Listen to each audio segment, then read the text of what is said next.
आज मी तुम्हाला दाखवणार आहे भेंड्याची साधी आणि सोप्या पद्धतीने भाजी। यासाठी मी कढईमध्ये तेल गरम करण्यास ठेवलं आहे।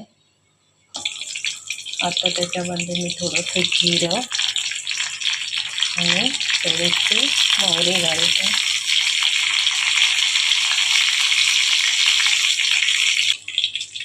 त्याच्यामध्ये आता कांदा, हिरवी मिरची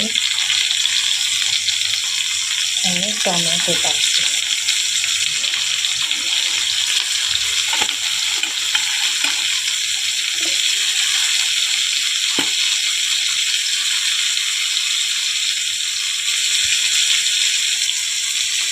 हे आता चांगलं टोमॅटोला आपोआप पाणी सुटतं आणि त्याच्यात पाणी घालायचं नाही।